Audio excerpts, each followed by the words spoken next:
Hello guys, आप लोग कैसे हैं। उम्मीद करता हूं कि आप लोग अच्छे होंगे। फिजिक्स में मिसलेनियस के सेट नंबर 3 के प्रश्न संख्या 41 से 60 को हम यह डिस्कस करने वाले हैं, जो विभिन्न परीक्षाओं में पूछे गए प्रश्न है। आइए इन प्रश्नों को देखते हैं और इनका अध्ययन करते हैं। प्रश्न संख्या 41, निम्नांकित में से कौन सुनियमित नहीं है। मैनोमीटर गैस में गैसों की ताप मापता है, बिल्कुल सही है। कार्बोरेटर आंतरिक दहन इंजन है, ये भी सही है। कार्डियोग्राफ हृदय की गति को मापता है, ये भी सही है। लेकिन सिस्मोमीटर पृष्ठ तल की वक्रता को नहीं मापता है, बल्कि भूकंप को मापता है। प्रश्न संख्या 41 का ऑप्शन नंबर डी यही सुनियमित नहीं है। प्रश्न संख्या 42, इनमें से कौन सुनियमित नहीं है। एनीमोमीटर वायु की चाल मापता है, बिल्कुल सही है। आमीटर विद्युत धारा मापता है, बिल्कुल सही है। टेकियोमीटर दाबांतर मापता है, यही गलत है। प्रश्न संख्या 42 का ऑप्शन नंबर सी यही गलत है। टेकियोमीटर नाव तथा वायुयानों को गति को मापता है। अब पायरोमीटर उच्च ताप को मापता है, बिल्कुल सही है। तो प्रश्न संख्या 42 का ऑप्शन नंबर सी, टेकियोमीटर वायुयानों या मोटर नावों को गति को मापता है, न कि दाबांतर को। प्रश्न संख्या 43, सापेक्ष आर्द्रता नापी जाती है हाइग्रोमीटर से। प्रश्न संख्या 43 के ऑप्शन नंबर बी। प्रश्न संख्या 44, रेफ्रिजरेटर में थर्मोस्टेट का कार्य है समान तापमान को बनाए रखना। प्रश्न संख्या 44 का ऑप्शन नंबर सी। प्रश्न संख्या 45, मैनोमीटर के द्वारा किसकी माप की जाती है। मैनोमीटर के द्वारा गैसों का दाब की माप की जाती है। प्रश्न संख्या 45 का ऑप्शन नंबर बी। प्रश्न संख्या 46, वायु की आर्द्रता मापने के लिए कौन सा यंत्र प्रयुक्त किया जाता है। हाइग्रोमीटर। प्रश्न संख्या 46 का ऑप्शन नंबर ए। प्रश्न संख्या 47, दूध के घनत्व को किसके द्वारा मापा जाता है।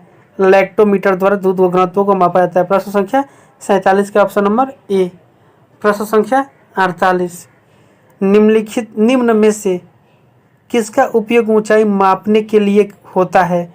अल्टीमीटर का उपयोग ऊंचाई मापने के लिए प्रयोग किया जाता है। प्रश्न संख्या 48 का ऑप्शन नंबर सी।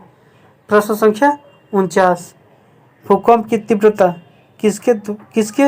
किससे मापी जाती है। सिस्मोग्राफ से भूकंप की तीव्रता मापी जाती है। प्रश्न संख्या 49 के ऑप्शन नंबर डी।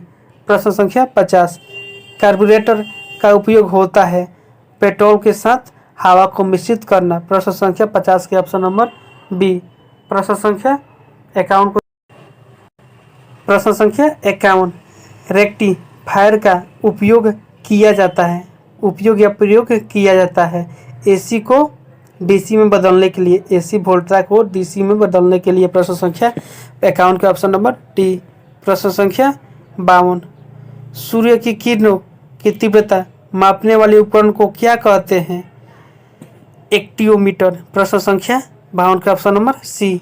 प्रश्न संख्या 53, एक उड़ते हुए चक्के की प्रति सेकंड घूर्णन किससे मापी जाती है। स्ट्रोबोस्कोप द्वारा मापी जाती है। प्रश्न संख्या 53 का ऑप्शन नंबर डी। प्रश्न संख्या 54, रडार उपयोग में आता है रेडियो तरंगों द्वारा वस्तुओं की स्थिति ज्ञात करने में। प्रश्न संख्या 54 के ऑप्शन नंबर सी।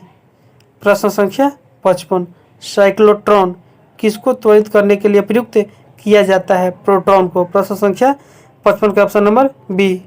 प्रश्न संख्या 56, कुलिज नालिका का प्रयोग क्या उत्पन्न करने के लिए किया जाता है। एक्स किरणें को उत्पन्न करने के लिए किया जाता है। प्रश्न संख्या 56 का ऑप्शन नंबर सी। प्रश्न संख्या 57, रिकॉर्ड करने और रिकॉर्ड की हुई डिक्टेशन को पुनः रिप्रोड्यूस करने के लिए प्रयुक्त उपकरण को कहा जाता है। क्या कहता है। डिक्टाफोन। प्रश्न संख्या 57 का ऑप्शन नंबर बी। प्रश्न संख्या 58, हाइग्रोमीटर किसे मापने के लिए प्रयोग में लाया जाता है। वायु में व्याप्त आर्द्रता को मापने के लिए प्रयोग में लाया जाता है हाइग्रोमीटर। प्रश्न संख्या 58 का ऑप्शन नंबर सी। प्रश्न संख्या 59, साइक्लोट्रॉन एक ऐसी युक्ति है जो आवेशित कोणों को ऊर्जा प्रदान करती है? प्रश्न संख्या 59 के ऑप्शन नंबर ए। प्रश्न संख्या 60, ध्वनि की तीव्रता को मापने वाला यंत्र है ऑडियोमीटर। प्रश्न संख्या 60 के ऑप्शन नंबर डी। हेलो दोस्त, आप लोग को वीडियो कैसा लगा? वीडियो अच्छा लगता है तो वीडियो को लाइक करिए, चैनल को सब्सक्राइब करिए, साथ ही साथ कमेंट भी करिए, अपना फीडबैक अवश्य दीजिए। वीडियो देखने के लिए आप लोग को बहुत बहुत धन्यवाद भाई।